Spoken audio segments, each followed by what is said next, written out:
औज़ुबिल्लाहिमिनश्शैतानिर्रजीम बिस्मिल्लाहिर्रहमानिर्रहीम। लाखों करोड़ों दुरूद सलाम सरकार दो आलम सल्लल्लाहु अलैहि वसल्लम पर और आप सल्लल्लाहु अलैहि वसल्लम के आल पर। अस्सलाम वालेकुम। मैं गुलाम सरवर कंबो एडवोकेट। दोस्तों, आज बड़ी अहम डिस्कशन हम करेंगे।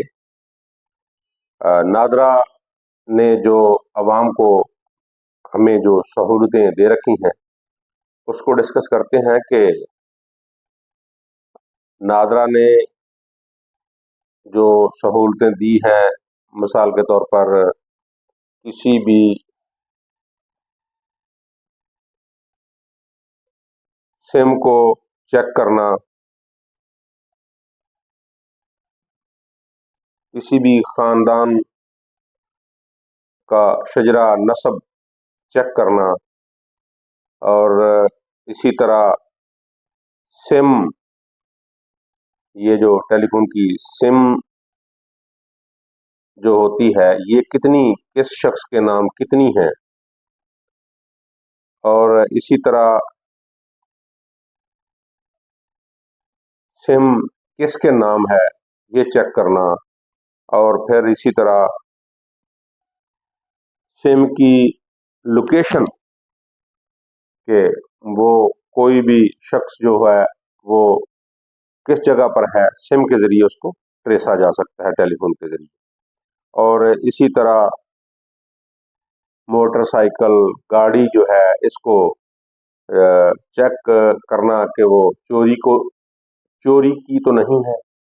तो इसकी अब मैं थोड़ी सी तफसील आपके गोश गुजार करता हूँ कि नादरा ने ये हमें बहुत बड़ी सहूलत फराहम की है, जिसमें हम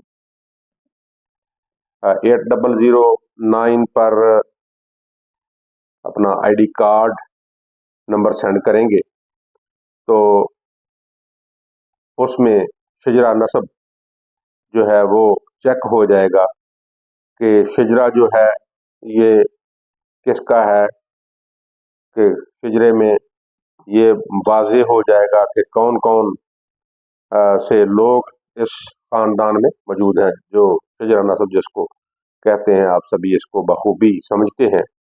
तो दूसरा इसमें दोस्तों तरीकाकार मैं अर्ज कर रहा हूँ कि कितनी सिम्स किस बंदे के नाम है। मिसाल के तौर पे कोई एक शख्स है, तो अगर वो ये चाह रहा है कि उसे पता चले कि उसके नाम कितनी सिमें हैं, तो उसके लिए नादरा ने बड़ी सहूलत फराहम की है कि वो अपने टेलीफोन पे अपना ये जो है 688 इस पर अपना आईडी कार्ड नंबर डाले, इस पे मैसेज सेंड करे और जितनी उस शख्स के नाम सिम्स होंगी, यानी टेलीफोन की सिमें जितनी उसके नाम होंगी वो पूरी तरह से सामने आ जाएंगी।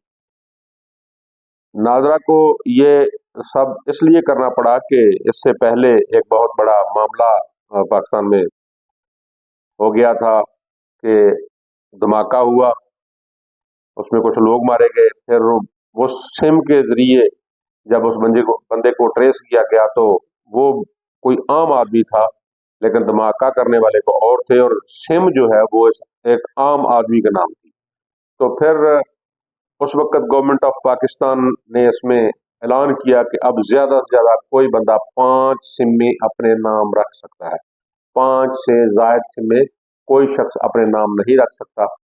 उन दिनों में तो कोई तकरीबन 50-50 सिमें जो हैं वो लोगों के नाम थी। तो फिर वो गवर्नमेंट ने खत्म करने का ऐलान किया, तो लोगों ने फिर वो खत्म करवाई।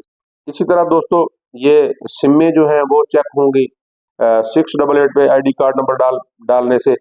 तो इसी तरह जब कोई बंदा ये चाहे कि ये पता चले कि फलां सिम जो है, ये फलां टेलीफोन नंबर जो है वो किसके नाम है, तो उसके लिए 6586 6586 पर उसको आईडी कार्ड अपना सेंड करना पड़ेगा, मैसेज करेगा। तो नादरा की तरफ से वो सिम जो है वो सारा डाटा उसके सामने आ जाएगा कि ये सिम किसके नाम है। और इसी तरह अगर ये देखना हो कि जो टेलीफोन नंबर है फलां कोई भी एनीवन, तो वो कहाँ पर है, उसकी लोकेशन क्या है, तो उसकी लोकेशन के लिए उस टेलीफोन जो है नंबर, उस पर 2148 पर वो मैसेज डालना होगा, तो वो लोकेशन उसके सामने आ जाएगी। यानी 2148 पर मैसेज सेंड करेंगे तो वो उस पर लोकेशन आ जाएगी। और इसी तरह अगर किसी बंदे ने ये चेक करना हो कि गाड़ी मोटरसाइकिल चोरी की तो नहीं, तो फिर वो 8521 पर उसका गाड़ी का नंबर डालेगा, तो वो गाड़ी पूरी तरह सामने आ जाएगी कि वो किसके नाम है, चोरी की है या किसी असल जो मालिक है उसके नाम है। तो दोस्तों, ये आज की बड़ी अहम कुछ सहूलियात जो नादरा ने फ्राहम की हैं हमें, वो मैंने डिस्कस की हैं ताकि दोस्त इस वीडियो को देखें और इससे मुस्तफीद हूँ।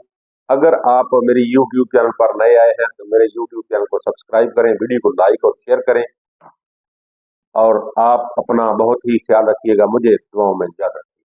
बस।